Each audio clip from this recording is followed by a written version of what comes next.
السلام علیکم ورحمۃ اللہ وبرکاتہ۔ الحمدللہ والصلاۃ والسلام علی رسول اللہ وبعد۔ سورہ مومنون کی ابتدا میں اللہ رب العزت نے مومنوں کی صفات اور خوبیاں بیان کی ہیں، ان کے پاکیزہ کردار بیان کیا ہے کہ کامیاب مومن کی صفات کیسی ہونی چاہیے۔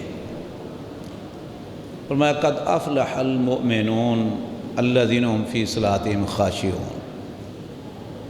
مومن کامیاب ہو گئے جو اپنی نمازوں میں خشوع و خضوع اختیار کرتے ہیں، عاجزی اور انکساری توجہ سے نماز پڑھتے ہیں اور دل و دماغ سے حاضر رہتے ہیں نماز پڑھتے ہوئے۔ تو باقی رہا شیطان کا وسوسہ، تو آپ کہیں کہ اس سے بچ جائیں، یہ ناممکن ہے۔ کوئی بھی مومن 100% شیطان کے وسوسے سے نہیں بچ سکتا۔ جتنا ایمان مضبوط ہوتا ہے اتنے وسوسے شیطان زیادہ ڈالتا ہے۔ اور آپ نے دیکھا ہوگا کہ وسوسے آتے بھی عبادت کے متعلق ہے، نماز ہے، وضو ہے نا، انہی چیزوں کے حوالے سے وسوسے آتے ہیں۔ تو اس سے گھبرانا نہیں چاہیے، یہ جھٹک دینا چاہیے وسوسوں کو۔ صحابہ کرام آئے نبی کریم صلی اللہ علیہ وسلم کے پاس کہ اللہ کے رسول ہم بڑے پریشان ہیں۔ کیوں بھئی، کیا ہوا؟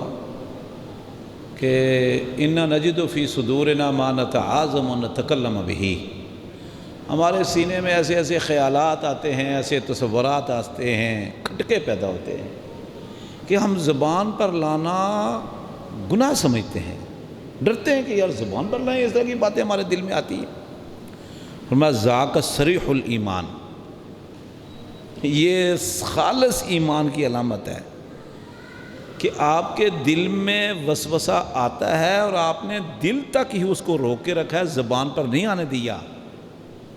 بس زبان پر آ گیا تو پھر خطرناک معاملہ ہے۔ تو اور فرمایا بچ بھی نہیں سکتے، ہاں جھٹک دو، پھینک دو، جان چھڑاؤ، توجہ کرو، الفاظ پر، آیات پر غور کرو، اور اللہ رب العزت کی محبت دل میں جتنی زیادہ ہوگی، نبی کی محبت ہوگی، اتنے وسوسے کم ہوتے جائیں گے۔ اور خاص طور پر سورہ آخری 2 صورتیں قل اعوذ برب الناس اور فلق اور رب الناس، یہ 2 صورتیں جو ہیں یہ وسوسے سے بچنے کے لیے بڑا زبردست طریقہ ہیں۔ ایک اور علاج بتایا، وہ عبداللہ بن عباس رضی اللہ عنہ کے پاس ایک آدمی آیا، کہنے لگا جی مجھے عجیب و غریب وسوسے آتے ہیں، میں نے وہم کی بیماری ہے۔ کئی لوگوں کو ہوتا ہے نا وہم لگ جاتا ہے کسی چیز میں، تو فرمایا وہم کی، تو آپ نے فرمایا میں ایک علاج بتاتا ہوں، یہ کام کرو کہ سورہ حدید کی ابتدائی آیتیں هو الاول والآخر والظاہر والباطن وهو بكل شيء علیم، یہ پڑھا کر تو انشاءاللہ وہم ختم ہو جائے گا۔ وہم کا مطلب ایک کوئی حقیقت نہیں ہوتی، وہ شیطان پریشان کرتا ہے، ایک وسوسہ ہوتا ہے۔ وسوسہ کا مطلب ہے خیال آیا چلا گیا، آیا خیال چلا گیا، کھٹکا، ایک ڈر سا، ایک خوف سا۔ تو وہ صحابی کہتے ہیں کہ میں نے نا یہ آیت پڑھنا شروع کی اور آخری 2 صورتیں تو بس جان ہی چھوٹ گئی وہم سے اور وسوسے سے۔ دوسری صفت یہ بیان کی کہ وہ زکوٰۃ ادا کرتے ہیں مومن، کامیاب مومن، نمازوں کی حفاظت کرتے ہیں، نمازوں کی حفاظت کرتے ہیں اور شرمگاہ کی حفاظت کرتے ہیں، اور لغو بات، فضول باتیں، فضول کام سے وہ اجتناب کرتے ہیں، اعراض کرتے ہیں۔ وَهُمْ عَنِ اللَّغْوِ مُعْرِضُونَ۔ یہ جو گھنٹہ گھنٹہ ٹی وی کے سامنے بیٹھے رہنا، ٹاک شو سننا، تبصرے سننا، ہاں جی، خواہ روڈوں پر بیٹھے رہنا، تماشے دیکھنا، اور میچ لگا ہوا ہے تو جناب نماز بھی جا رہی ہے اور کھانا بھی جا رہا ہے، ذکر اذکار بھی جا رہا ہے، اور وہاں جناب علی ٹی وی کے سامنے بیٹھا ہوا اپنا وقت بھی ضائع کر رہا ہے، دماغ بھی خراب کر رہا ہے، اور کھیل وہ رہے ہیں، ملے گا اس کو کیا، رب کی بغاوت۔ تو یہ مومن کا شیوا نہیں ہے، بہرحال یہ مومن کا شیوا نہیں ہے۔ سنن نسائی میں ایک حدیث ہے کہ اللہ کے نبی صلی اللہ علیہ وسلم اور صحابہ کرام جا رہے تھے، ایک بندہ کبوتر اڑا رہا تھا، کبوتر، تو ہوتے نا کبوتر بازی کرتے کہ لوگ، تو آپ نے فرمایا شیطان یتبع شیطانتن، شیطان شیطان کے پیچھے لگا ہوا ہے، خواب خواہ کا وقت ضائع، کام ہی کوئی نہیں اور۔ تو فرمایا مومن کا یہ شیوا نہیں، مومن کا وقت بڑا ہی قیمتی ہوتا ہے، بڑا قیمتی ہوتا ہے، یہ اپنے وقت کی قدر کرتا ہے، وقت زندگی کا نام ہے۔ پھر اس کے بعد سورہ مومنون میں نا اللہ تعالیٰ کی وحدانیت اور توحید کا بڑا ہی ذکر ہے، خاص طور پر زمین، سورج، چاند، ستارے، اور سب کے بعد کہ وَلَئِن سَأَلْتَهُم مَّنْ خَلَقَ السَّمَاوَاتِ وَالْأَرْضَ لَيَقُولُنَّ اللَّهُ، یہ کام کس نے؟ اللہ نے، یہ کام کس نے کیا؟ اللہ نے، تو پھر اللہ کو چھوڑ کر کیوں پکار رہے ہو؟ اور پھر اس سورہ مومنون میں عالم برزخ کا بھی ذکر ہے کہ جب کہ لوگوں کو موت آئے گی تو وہ حسرت کریں گے، کاش ارجعونی لعلی اعمل صالحا، مجھے واپس کرو۔ فرشتوں کو کہے گا ارجعونی، واپس دنیا میں لٹا دو، دنیا میں جانے دو۔ کیا کرے گا بھائی؟ لعلی اعمل صالحا، اب میں جا کر نیک عمل کروں گا۔ فرشتے فرماتے ہیں کلا، ہرگز نہیں، انہا کلمۃ ہوا قائلھا ومن ورائہم برزخ الی یوم یبعثون، اب یہ عالم برزخ میں ہے، موت آ گئی، آ گیا، اب دار دنیا، عالم دنیا چھوڑ کر یہ عالم ومن ورائہم برزخ، یہ عالم برزخ میں آ گیا۔ کب تک رہے گا؟ الی یوم یبعثون، بعث و نشور تک، حشر و نشر تک، اس وقت تک یہ اب یہ عالم برزخ میں ہے۔ اس کے بعد پھر معاشر کا میدان ہے، حساب کتاب ہوگا، فریق فی الجنہ و فریق فی السعیر۔ اس کے بعد سورہ مومنون میں اللہ رب العزت نے زندگی کا مقصد مومنوں کا بیان کیا ہے کہ مومنوں کو ہم نے کسی، اور بلکہ دنیا کی کوئی چیز بھی ہم نے بیکار اور بلا مقصد پیدا نہیں کی، با مقصد ہے، ہر چیز کا کوئی نہ کوئی مقصد ہے۔ سبحان اللہ۔ ایک بات یاد رکھنا میرے ذہن میں آ گئی، آپ نے قرآن کریم میں نہ پڑھا ہوگا، شر کی نسبت بھی اللہ کی طرف ہے نا، شر کی نسبت بھی اللہ کی طرف اللہ نے خود کی ہے، ہم تو نہیں کر سکتے۔ قل لن یصیبنا الا ما کتب اللہ لنا، قل کل من عند اللہ، سمجھ آئی؟ یعنی دنیا کے اندر جو کچھ بھی ہوتا ہے نا، یہ اللہ کی منشا اور ارادے سے ہو رہا ہے، اسے خارج نہیں۔ وما تشاءون الا ان یشاء اللہ یفعل ما یرید یفعل ما یشاء، سمجھ آ رہی ہے؟ کچھ بھی اللہ کی قدرت، منشا اور ارادے سے خارج نہیں ہے، اور کوئی چیز دنیا میں بلا مقصد نہیں، بلا مقصد نہیں۔ ہمیں اس کا نہیں پتا کہ اس کا کیا مقصد ہے، کیا حکمت ہے، ہر چیز کی تخلیق میں حکمت ہے، سمجھ آ رہی ہے؟ وہ حکمت انسانوں کو نہیں پتا۔ کہتے ہیں کہ ایک بندہ کہیں جا رہا تھا تو کہنے لگا کہ یار تربوز کی بیل اتنی نرم و نازک ہے کہ ٹھوکر لگے ٹوٹ جاتی ہے، اور تربوز اتنے اتنے بڑے لگے ہوئے ہیں۔ تو جو اخروٹ کا درخت آپ نے دیکھا ہوگا، شاید جو آزاد کشمیر گئے ہیں، بڑے بڑے درخت ہوتے ہیں اخروٹ کے، اور اخروٹ کتنا ہوتا ہے؟ اتنا سارا۔ تو کہنے لگا یہ درخت اتنا بڑا کہ اس کے بازو میں نہیں آتا، بڑے بڑے درخت ہوتے ہیں اخروٹ کے، اور اخروٹ اتنے اتنے، اور تربوز کی بیل اور بڑے بڑے تربوز۔ تو کہتا ہے کسی اخروٹ کے نیچے سے گزر رہا تھا تو اوپر سے آ کے لگا نا سر پہ، کہنے لگا شکر ہے اللہ کا، یہ تربوز جتنا نہیں تھا میں مر ہی جاتا۔ تو حکمت کا اس کو سمجھ آ گئی کہ اس میں بھی کوئی حکمت اللہ نے رکھی ہے کہ یہ نیچے ہے اور وہ اوپر۔ بہرحال سانپ ہے، مچھر ہے، بچھو ہے، یعنی ہر چیز کی تخلیق میں حکمت ہے، اور کوئی چیز بذات خود اس کے اندر شر نہیں۔ یہ بات سمجھو میری بات، کسی چیز میں ذات کے اعتبار سے، تخلیق کے اعتبار سے، پیدائش کے اعتبار سے، فطرت کے اعتبار سے، بناوٹ کے اعتبار سے شر نہیں۔ شر آتا ہے بعد میں تربیت نہ ہونے کی وجہ سے۔ مثال کے طور پر اب میں بیٹھا یہاں سبق پڑھا رہا ہوں آپ کو، درس دے رہا ہوں، خیر کا کام ہے، آپ نماز پڑھی درس سن رہے، خیر کا کام ہے، میں اٹھ کے گالیاں دینے لگ جاؤں،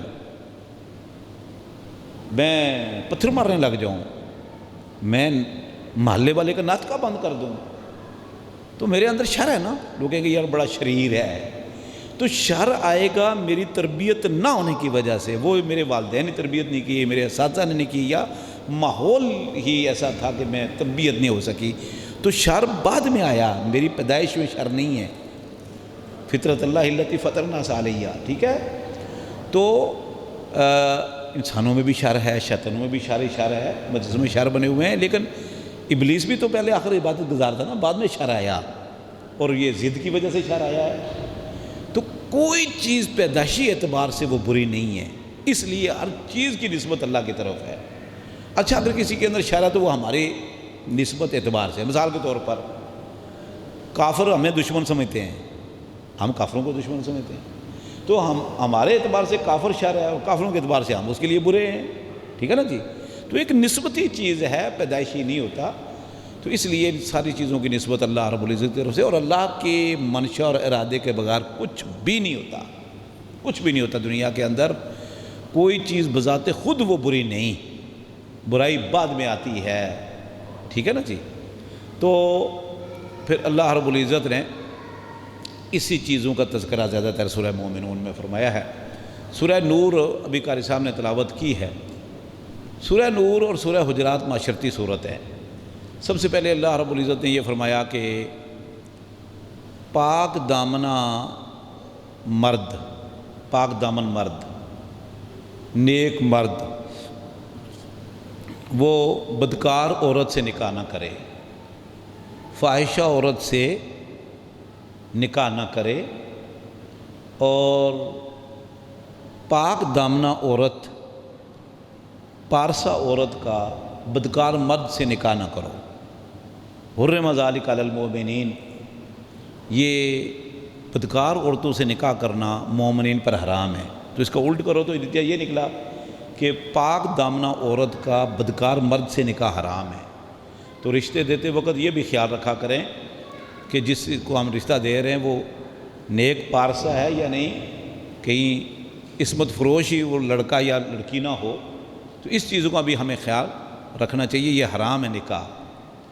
تو اس کے بعد اللہ رب العزت نے مسلمان عورتوں کی عزت حرمت کی حفاظت کرتے ہوئے یہ قانون مقرر کر دیا قیامت تک کے لیے کہ جو شخص، خواہ وہ مرد ہو یا عورت، جو شخص کسی پاک دامنہ عورت پر بدکاری کی تہمت لگائے گا، زبان درازی کرے گا، تو اسے چاہیے کہ 4 گواہ پیش کرے اپنے دعوے کے ثبوت کے لیے، نہیں تو پھر اس کو 80 ڈنڈے اس کی پیٹھ پہ مارو، ولا تقبل لهم شہادۃ ابدا، اس کی گواہی بھی قابل قبول نہیں، اور یہ آج کے بعد فاسق ہو گیا، ہاں اللہ کے توبہ کر لے تو پھر اس کی گواہی قابل قبول ہے، ورنہ نہیں، اتنی سخت سزا ہے۔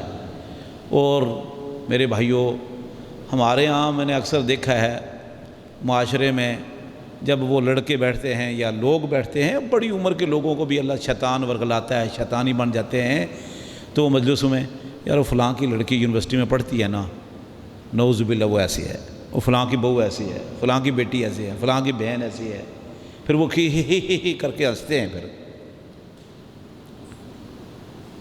صرف اتنی بات کی کہ فلاں کی بیٹی نعوذ باللہ فلاں کے ساتھ یوں ملی ہوئی ہے یا اس کا یہ کردار ہے، اللہ فرماتے ہیں 4 گواہ لا،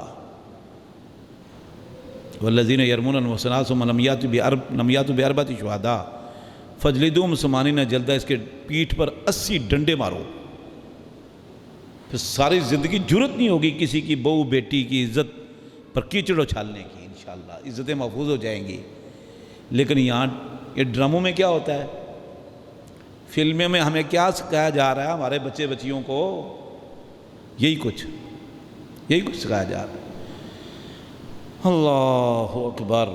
اس کے بعد پھر مرد عورت کا واقعہ بیان، میاں بیوی کا بیان کیا کہ اگر شوہر اپنی بیوی پر تہمت لگاتا ہے بدکاری کی تو اس کو ابھی 4 گواہ تو نہیں لا سکتا، اس کے لیے لیان کا سلسلہ اور نظام اللہ رب العزت نے عطا کیا ہے، جس کا اللہ کے نبی صلی اللہ علیہ وسلم نے اپنی زندگی میں فیصلہ بھی کیا۔ اس کے بعد پھر عائشہ رضی اللہ تعالیٰ عنہ پر جو تہمت لگی اور جھوٹ باندھا، اس کا ذکر اللہ رب العزت نے فرمایا ہے۔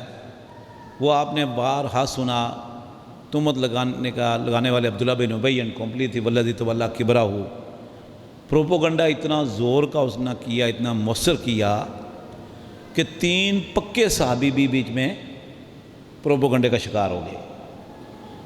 یعنی آپ اندازہ کرو کہ پروپوگنڈا اتنا خوفناک ہوتا ہے کہ 3 پکے صحابی بھی عبداللہ بن ابی اینڈ کمپنی اور منافقین کی سازش کا شکار ہو گئے، کچے کانوں والے۔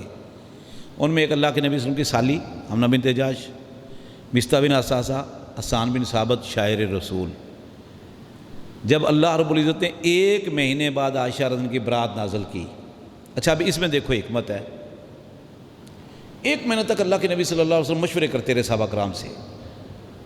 صحابہ کرام بھی پریشان، شدید پریشان۔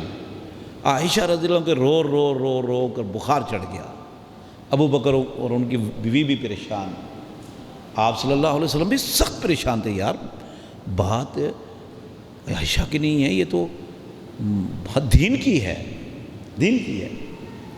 تو 1 مہینے بعد اللہ نے آیتیں اتاری۔ اللہ اسی ٹائم اتار سکتا تھا نا، گھنٹے بعد، اسی دن، اگلے ہفتے، 2 ہفتے بعد، مہینہ کیوں انتظار کیا؟ ہمارے ہاں لوگ نا بڑے جلد باز ہوتے ہیں، ابھی نتیجہ نکلے اور پھر مایوس ہو جاتے ہیں، یہ اس قنوط ہو جاتے ہیں۔ تو 1 مہینے، اس میں بھی بڑی حکمتیں تھیں کہ جن کے سینے میں بغض ہے نا، نکل کر باہر آ جائے گا انشاءاللہ، تشت از بام ہو جائے گا انشاءاللہ۔ اور ایسے ہی ہوا، کھل کر آگے منافق سامنے اور مومن اللہ کے فضل و کرم سے۔ تو 1 مہینے بعد برات کا اللہ رب العزت نے آیات اتاری، عائشہ رضی اللہ عنہا کی برات، اور پھر اللہ کے نبی صلی اللہ علیہ وسلم نے ان 3 پکے صحابیوں کو، 2 مرد اور 1 عورت اپنی سالی، 80 ڈنڈے مارے ان کی پیٹھ پر۔ ان کا تو معاملہ ہو گیا صاف پاک، دنیا کے اندر ہی تھوڑی دیر تکلیف ہوتی ہے، پاک صاف ہو گیا۔ اور منافقین کا معاملہ اللہ کے سپرد کر دیا، دفع کرو، ان کو 100 کیا 1000 بھی ڈنڈے لگ جائے، جوتے بھی لگ جائیں، انہوں نے پاک ہونا ہی نہیں، انہوں نے مزید پروپوگنڈا کرنا ہے، دفع کرو ان کا معاملہ اللہ کے سپرد۔ کچھ بھی نہیں کہا ان کو، نہ اللہ نے کچھ کہا، نہ اللہ کے رسول نے کچھ کہا۔ سمجھ آ رہی ہے؟ ابھی آپ نے سورہ حج پڑھی نا کل، سبحان اللہ، سورہ حج میں اللہ رب العزت نے یہ فرمایا کہ میں بعض اوقات نا کافروں کو مہلت دیتا ہوں اور خوب دیتا ہوں، مال بھی دیتا ہوں، اولاد بھی دیتا ہوں، تو یہ کافر یہ سمجھ لیتے ہیں کہ اللہ ہم سے خوش ہے، اللہ ہم سے راضی ہے، اللہ بڑا خوش ہے تو ہم جو مانگتے ہیں مل جاتا ہے، ہمارے تو کبھی سر میں بھی درد نہیں ہوا۔ اللہ فرماتے ہیں میں ان کو نا مہلت دے رہا ہوں، جب میں پکڑوں گا پھر چھوٹ نہیں سکیں گے اور سارا عذاب انہی کو ملے گا۔ تو یہ اللہ نے فرمایا، یہ نہ سمجھو کہ یہ دولت اور اولاد کا مل جانا یہ رب کی رضا کا ایک مطلب ہے کہ سبب ہے، نہیں، اللہ دشمنوں کو مہلت دیتا ہے۔ تو دیکھ لو منافقین کو کچھ بھی نہیں کہا، ان کو ٹھیک ہے، ان کا معاملہ آخرت میں پھر خوب سزا، جو پکے تھے ان کا معاملہ دنیا میں صاف ہو گیا۔ پھر اللہ رب العزت نے زانی مرد عورت کی بھی سزا مقرر کی کہ اگر بدکار مرد ہیں یا عورت ہیں، غیر شادی شدہ ہیں، تو ان کو 100 ڈنڈے لگیں گے، اور فرمایا 100 ڈنڈے لگاتے وقت مسلمانوں کی ایک جماعت وہاں موجود ہونی چاہیے، اور اگر شادی شدہ ہیں تو ان کو رجم بھی کیا جائے گا، مرد ہو یا عورت۔ اور مدینہ کے اندر رجم کیا گیا باقاعدہ ماعز اسلمی کو اور غامدیہ کو، ایک یہودی لڑکے اور لڑکی کو بھی رجم کیا گیا، اور غیر شادی شدہ ہے تو 100 ڈنڈے، اور لڑکے کو 1 سال کے لیے رجم جلا وطن کیا جائے گا، یا اس کو جیل میں ڈال دیا جائے، گرفتار کر لیا جائے۔ یہ سزا اللہ نے فرمایا کہ وہاں مومنوں کی ایک جماعت ہونی چاہیے جب سزا دی جا رہی ہو، تاکہ لوگ عبرت حاصل کریں، سبق پکڑیں۔ اس ملک میں پوری دنیا کے اندر یہ حدود نافذ نہیں ہیں، اور خاص طور پر پاکستان میں تو تصور بھی نہیں کہ حدود نافذ ہوں۔ سعودی عرب میں الحمدللہ ہے، اب وہ ڈر رہے ہیں، اللہ تعالیٰ ان کو مزید توفیق دے کہ ثابت قدم رہیں، وگرنہ وہاں ہم نے اپنی آنکھ سے حد نافذ ہوتے ہوئے ہم نے دیکھا ہے۔ تو اسی وجہ سے سعودی عرب کے اندر جرائم کی شرح دنیا کے اندر نہ ہونے کے برابر ہے۔ وہ کرونا ہی دیکھ لیں آپ، دنیا کے اندر پوری بڑی بڑی مہذب دنیا اور ترقی یافتہ دنیا موت کے دانے پر پہنچی ہوئی ہے، سعودی عرب کے اندر ایک کیس بھی بعض اوقات نہیں ہوتا۔ تو بہرحال اللہ رب العزت نے محفوظ رکھا ہے حدود نافذ ہونے کی وجہ سے۔ کچھ قرآن و حدیث پر پوری دنیا میں قرآن و حدیث پھیلا رہے ہیں، دین کا کام کر رہے ہیں اللہ کے فضل سے۔ اللہ تعالیٰ ان کو مزید دین کی خدمت کرنے کی توفیق عطا فرمائے، اللہ ان کی حفاظت فرمائے۔ تو ہمارے ملک میں اگر چور کا ایک مرتبہ ہاتھ کاٹ دیا جائے، دیکھ لینا کسی کو جرت نہیں ہوگی کہ چوری کرے گا۔ کسی قاتل کو نہ ایک مرتبہ نپا چرنگی کے پل کے ساتھ لٹکا دیا جائے، دیکھ لینا پورے ملک میں چھینا جپٹی رک جائے گی، قتل رک جائے گا۔ تجربہ آپ کے سامنے سعودی عرب ہے۔ اللہ اکبر، اسلام نافذ نہ ہونے کے بڑے بڑے نقصانات ہیں، اور ہم نقصان اٹھا رہے ہیں، مجبور ہیں، کیا کریں۔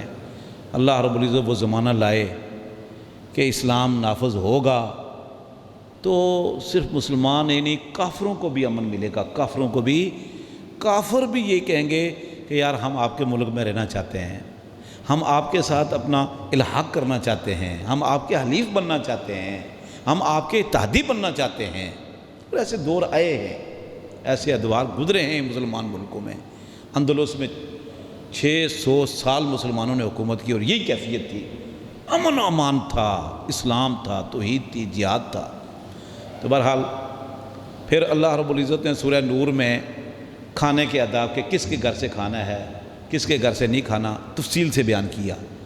گھر میں داخل ہوتے ہو سلام کریں، گھر آباد ہو ویران ہو سلام کریں، اور یہ بھی فرمایا کہ 3 پردے کے وقت ہیں کہ کوئی آدمی کسی کے گھر میں نہ جائے بغیر اجازت کے، حتیٰ کہ وہ بچے جو تمییز والے ہیں، وہ مطلب ہے کہ عورتوں کے بیتوں پر آگاہ ہیں، وہ بھی ان 3 وقتوں میں کسی کے گھر میں بغیر اجازت کے نہ جائیں۔ ایک ہے رات کا وقت، صبح شام رات کا، اور دوپہر کو جب قیلولہ کا وقت ہے۔ یہ 3 اوقات اللہ نے فرمایا کہ کسی کے گھر میں بغیر اجازت کے نہ جائیں۔ ہاں جائیں، 3 بار اجازت لیں۔ اگر اجازت مل جائے تو آپ گھر میں داخل ہوں، اجازت نہیں ملتی تو آپ واپس پڑے جائیں۔ اگر کہا جائے ارجعوا فرجعوا وہ ازکیٰ لکم، یہ آپ کی عزت کے لیے، آپ کے وقار کے لیے، معاشرے کے لیے پاکیزگی کا باعث ہے، چپ کر کے واپس چلے جائیں، اس میں آپ کی توہین نہیں ہے۔ تو یہ اجازت لینے کے احکام ہندو سکھوں کے لیے نہیں ہیں، میرے اور آپ کے لیے ہے۔ ہمارے یہاں یہ ہوتا ہے، ایک تو کافروں نے ہماری تہذیب ثقافت کا بیڑا ہی غرق کر دیا۔ کچھ الفاظ انہوں نے ہمیں دیے ہوئے ہیں، کزن، انکل، انٹی۔ ہر بڑا انکل ہے، ہر بڑی عمر کی عورت انٹی ہے، اور باقی سارے کزن ہیں۔ پوری دنیا میں کزن ہے۔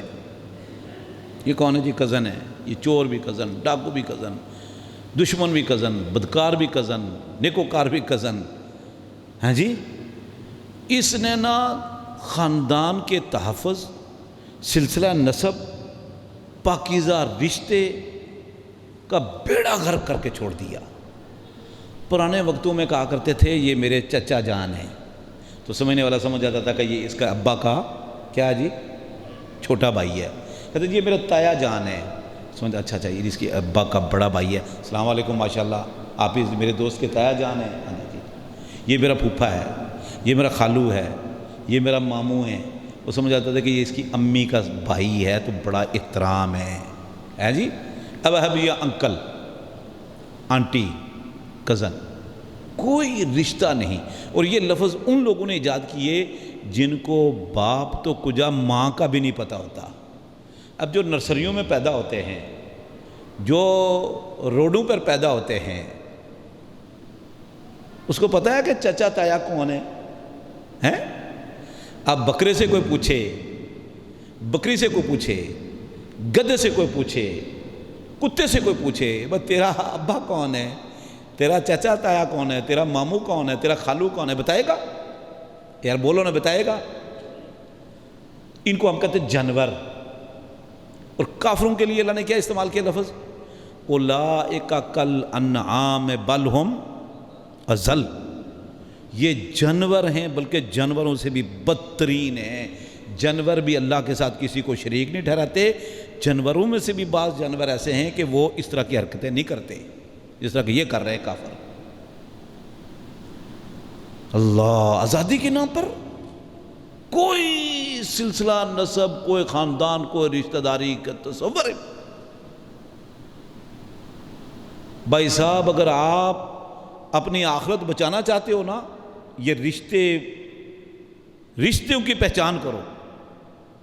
اللہ کے نبی صلی اللہ علیہ وسلم نے فرمایا کہ تعلموا انسابکم ما تصلون بہ ارحامکم، اپنے رشتے یاد کرو، نسب نامہ یاد کرو، اسی کے ذریعے آپ نے صلہ رحمی کرنی ہے، قطع رحمی سے بچنا ہے۔ اور تصور ہی کوئی نہیں آج رشتے رقم، جانوروں کے ہاں کوئی نہیں نسب نامہ، لیکن الحمدللہ جو پاکیزہ لوگ ہیں ان کا نسب نامہ محفوظ ہوتا ہے اللہ کے فضل و کرم سے، اور یہ نکاح کے ذریعے ہوتا ہے، بدکاری کے ذریعے نہیں نسب نامہ محفوظ ہوتا۔ کافر ہمارے معاشرے میں یہ چاہتے ہیں، ان الذین یحبون، یہ سورہ نور میں ہے نا، ان الذین یحبون ان تشیع الفاحشۃ فی الذین آمنوا لہم عذاب علیم فی الدنیا والآخرہ۔ جو لوگ چاہتے ہیں کہ مسلمان معاشرے میں، مسلمان سوسائٹی میں تشیع الفاحشہ، فحشہ شائع ہو، پھیلے، عام ہو، ان کے لیے دنیا میں بھی عذاب ہے، ان کے لیے آخرت میں بھی عذاب ہے۔ وہ خواہ جسم کے ذریعے ہو، لباس کے ذریعے ہو، زبان کے ذریعے ہو، پرنٹ میڈیا کے ذریعے ہو، الیکٹرانک میڈیا، سوشل میڈیا کے ذریعے ہو۔